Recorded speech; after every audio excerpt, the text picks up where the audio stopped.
बिहार में तमाम तरह की पार्टियां एकजुट हो रही हैं, लेकिन कई बार कोशिश की असदुद्दीन ओवैसी ने इंडिया अलायंस में शामिल होने के लिए, लेकिन एआईएमआईएम को शामिल नहीं किया गया है। अपनी अपनी रणनीति हो सकती हैं, लेकिन जो सीमांचल के लोगों का कहना है, जो वहाँ के खास करके जो मुस्लिम समुदाय है, उनका कहना है कि अगर हमारा वोट चाहिए तो आपको एमआईएम को शामिल करना ही पड़ेगा। अगर लालू प्रसाद यादव जी ने सत्ता को अपने हाथ में से बीजेपी को जाने दिया, लेकिन मुसलमान मुख्यमंत्री उनको पसंद नहीं आया, और वही चीज, वही गलती 2025 में 20 साल बाद फिर कर रहे हैं। तो अब जो है मुसलमान जो है आपके साथ नहीं है, आपके साथ यादव भाई भी नहीं है, आपके साथ पिछड़े दलित भी नहीं है, हिंदू भी नहीं है। तो नहीं करते हैं तो वोट मुस्लिमों का नहीं जाएगा। ये बहुत बड़ा राजनीति उभर के सामने आ रहा है, जहाँ पे हमेशा से दबाया जा रहा था जिस कौम को, जिस मुस्लिमों को हमेशा से दबाया जा रहा था, डर दिखा करके वोट लिया जा रहा था, हमेशा से बीजेपी का डर दिखाया गया था, वही आज मुस्लिम समझदार हो गया है, ऐसा लगता है, क्योंकि वो अपना खुद का नेता चुनना चाहता है और नेता के रूप में एक ही चेहरा सामने आता है, चाहे वो असेंबली हो, चाहे पार्लियामेंट हो, चाहे जहाँ भी हो, वही एक चेहरा नजर आता है। कहीं भी कोई भी दिक्कत होती है, जब मुस्लिमों की बात आती है, तो एक ही शख्स है जो सभी का आवाज उठाता है, असदुद्दीन ओवैसी।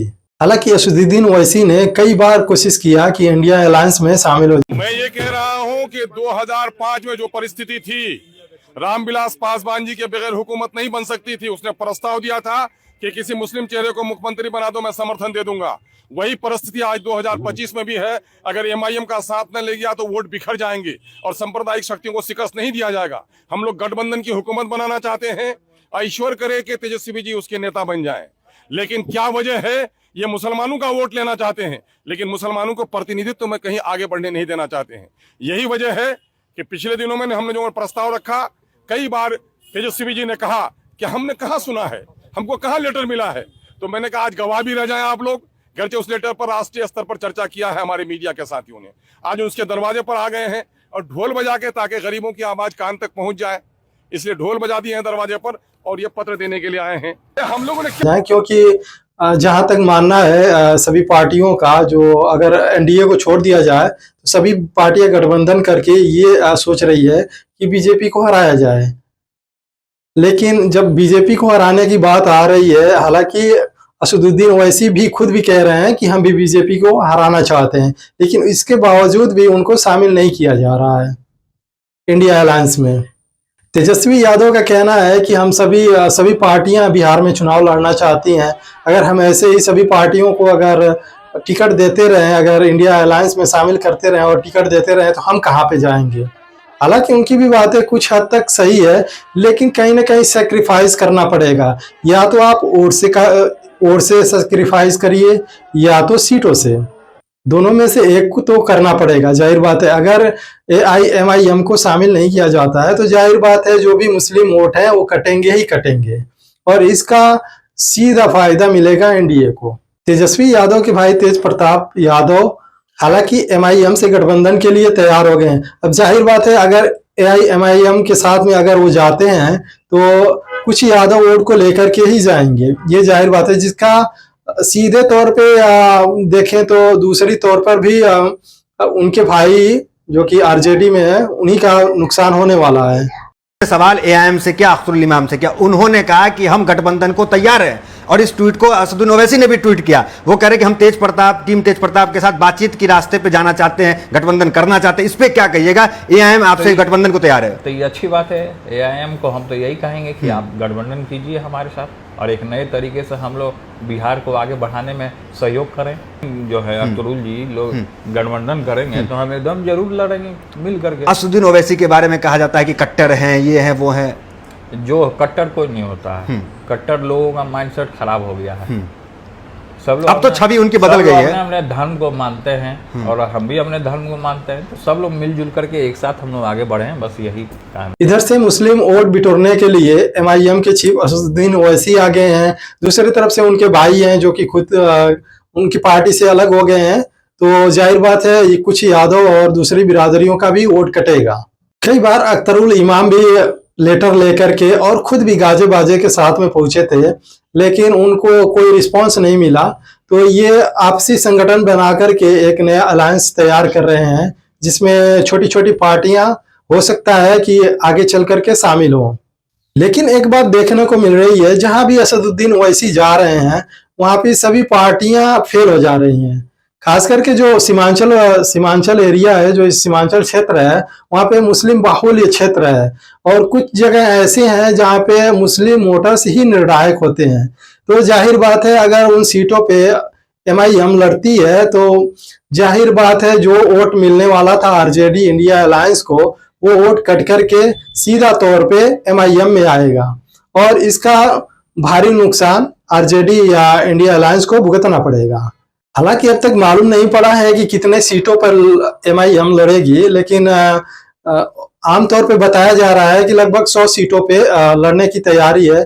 और इससे पहले जो भी सीटों की मांग थी, जब अलायंस में शामिल करने की बात आ रही थी कि हमें भी इंडिया अलायंस में शामिल किया जाए, तो उस पर बात ये हुआ था कि 6 सीटें हमें दे दीजिए और हमें मुख्यमंत्री या कोई भी मंत्री पद नहीं चाहिए, बस आप शामिल करिए और उन एरिया को डेवलप करने के लिए हमें कुछ फंड जो है कि जो भी होता है वहाँ का वो एरिया को डेवलप कराइए। सीमांचल, खास करके सीमांचल और पिछड़े बाहुल्य क्षेत्रों की बात की थी उन्होंने। तो अभी तो इंडिया अलायंस में जाहिर बात है कि शामिल करने से सभी लोग मना कर रहे हैं, क्योंकि अपनी अपनी रणनीति हो सकती है।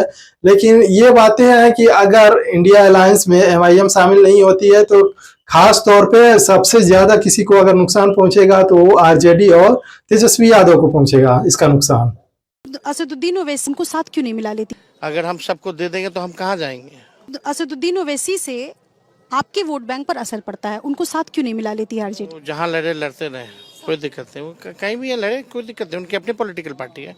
बिहार में कौन सी पार्टियाँ चुनाव नहीं लड़ना चाहती हैं? NCP भी लड़ना चाहती है, SP भी लड़ना चाहती है, BSP भी लड़ना चाहती है, TMC भी लड़ना चाहती है, आपकी शिवसेना भी लड़ना चाहती है।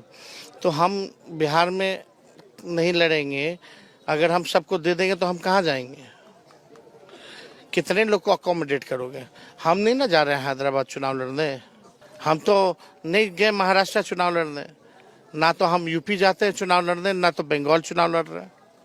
हम तो बिहार और झारखंड में चुनाव लड़ रहे हैं ना। तो हम अगर यहाँ नहीं लड़ेंगे, सबको दे ही देंगे, तो हमारा क्या रह जाएगा? अब जैसा कि देख रहे थे वीडियो में, किस तरह से बता रहे हैं तेजस्वी यादव कि सीटों की बात है तो सभी राज्य के लोग यहाँ पे आके लड़ना चाहते हैं बिहार में। तो ये तो बातें सही है, लेकिन आगे देखने वाली बात है कि किस प्रकार से वो अपना निर्णय लेते हैं। लेकिन आए दिनों, दिन पे दिन, प्रतिदिन जो है कि MIM का क्रेज बढ़ता जा रहा है लोगों में, खास करके सीमांचल में उनका क्रेज बढ़ता जा रहा है। क्योंकि जाहिर बात है कि अब तक कोई भी मुस्लिम ऐसा नहीं था जो उभर करके सामने आया हो, खास तौर पे जो इतने बड़े लेवल पे जो मुस्लिमों की हक की बात कर रहा हो, दलितों की हक की बात कर रहा है। ऐसा असदुद्दीन ओवैसी खुद भी कहते हैं कि हम मुस्लिम, सिर्फ मुस्लिम पार्टी नहीं है, और हम दलितों की बात करते हैं, पिछड़ों की बात करते हैं, मुस्लिमों की बात करते हैं। तो कहते हैं कि मुसलमानों की पार्टी, उनको ये जवाब है कि एक हिंदू के बेटा को 6 महीना पहले हमारे राष्ट्रीय अध्यक्ष आकर के अपना उम्मीदवार घोषित करते हैं। ये इतना बड़ा सम्मान, और ये जो कहते हैं कट्टर मुसलमानों की पार्टी है, कट्टर संविधान को मानने वाले लोगों की पार्टी है, कट्टर देशभक्तों की पार्टी। अब ये तो आने वाला वक्त ही बताएगा कितना बात करते हैं, लेकिन जिस तरह से क्रेज उनका हर तरफ छा रहा है, सोशल मीडिया पर भी आए दिन तमाम सारी वीडियो आती रहती हैं, जैसा कि आप लोग देखते ही होंगे। तो इस तरह से हाल ही में जो तमाम सारी बयानें उनकी देखने को मिल रही है, और आगे जो चल के किस प्रकार से वो अपना रणनीति बनाते हैं और कितनी सीटों पे वो लड़ने की घोषणा करते हैं, ये आने वाले दिनों में हमें पूरी तरह से मालूम पड़ जाएगा। हाँ, लेकिन ये बात है, अगर तेज प्रताप अगर उनके पार्टी में शामिल होते हैं, MIM में शामिल होते हैं, गठबंधन करते हैं, तो जाहिर बात है इन सभी पार्टियों को झटका लगने वाला है। कुछ ही दिनों में मालूम पड़ जाएगा कि MIM 20 सीटों पे लड़ती है या 100 सीटों पे लड़ती है। तो थोड़ा ही टाइम है, उसके बाद सभी को मालूम पड़ जाएगा। फिलहाल के लिए आपका जो भी सवाल हो कमेंट बॉक्स में जरूर बताइए। तब तक के लिए बने रहिए हमारे साथ में। मेरा नाम है सलीम अंसारी और आप देख रहे हैं सलाम इंडिया लाइव। चैनल को लाइक करिए, शेयर करिए, सब्सक्राइब करिए और अपना कीमती सुझाव जरूर दीजिए। शुक्रिया।